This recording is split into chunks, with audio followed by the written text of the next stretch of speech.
I was working in Budapest where we ended up shooting the show, and I was just in a location. I mean, this was years and years. This was in 2017. This like old like gymnasium that just sort of felt like it was sort of stuck in time. It just sort of still was the 1970s in there under communism, and it felt so vivid. And it really gave me this spark of just wanting to set a show in this time, in this period, in this aesthetic. And so I think that was like where it really just originated. I think the spy genre is one of these genres where you can kind of tell lots of different kinds of stories about lots of different kinds of people, because what makes you a good spy is that you are good at relationships, and that is also like where so much of any drama is about. And so that is also so that kind of why spy things, why basically when your relationships kind of become life and death, which just makes a television show powerful, and why I wanted to be about two women. I mean, in my work, I tend to write about women a lot. I wrote this with my friend Susanna Fogel, and she writes about women a lot and female friendship. And so, yeah, these characters just sort of popped out of the ether when we started talking about the show, and it just made sense to make it about two people who were at kind of cross purposes at different stages in their life with different voices that felt like clashing with one another. I mean, it just sort of felt like the drama was going to live in that. I think it's one of these things where I can hear it. I know when it tips too funny or tips too dramatic.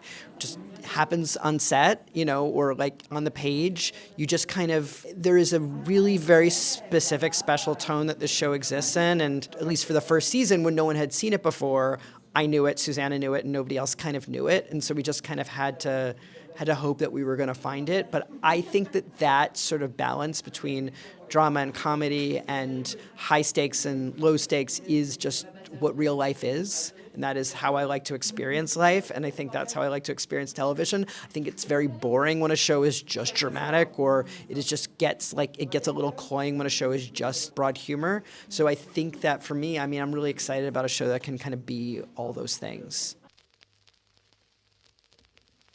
Biggest thing that surprised me is that how much these characters that existed on the page before we had even cast them spoke to who both of them were as people. I think I had seen almost everything that Emilia had done. I'd seen almost everything that Haley had done. And so I never quite was able to know who they would be as human beings.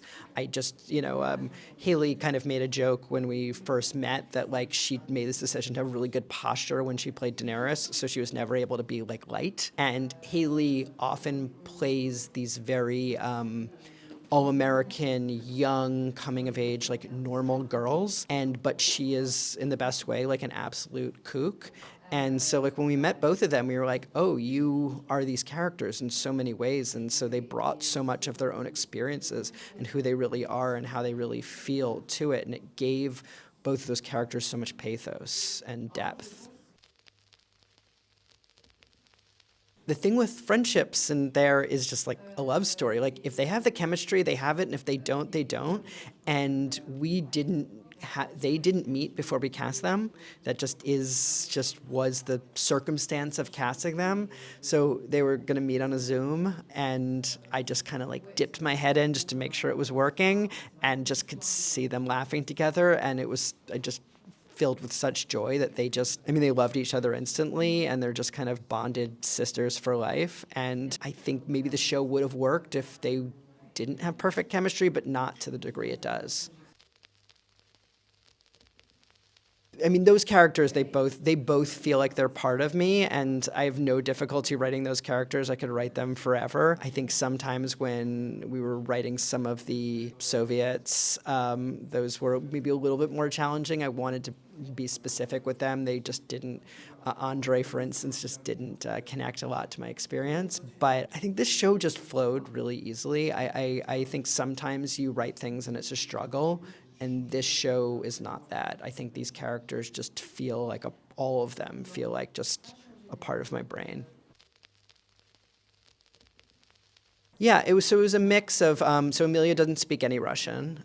She memorized those words, and she worked on it constantly. Every second she said that she was not actually on camera or eating or sleeping. She was memorizing Russian. And then Artem Gills, who plays Andre, and Petro Nanovsky, who plays Sasha, are both native speakers, and we had a mix of that, but we had a Russian dialect coach on set who was really, really talented and really skilled and was able to like correct things. And I don't speak Russian, so I would write these long bits of dialogue, and we would get it translated. And so it was just like just a mix of lots of different kinds of people who came with it with lots of different experiences in the language. I mean, in my mind, that was how it was supposed to be, and we see it in subtitles, so I'm still experiencing it. But now I've just watched these episodes so many times, the Russian feels very clear to me. But yeah, it's kind of a strange experience to sit behind the monitors when you're shooting and not quite sure what they're saying. For sure. That is a challenge.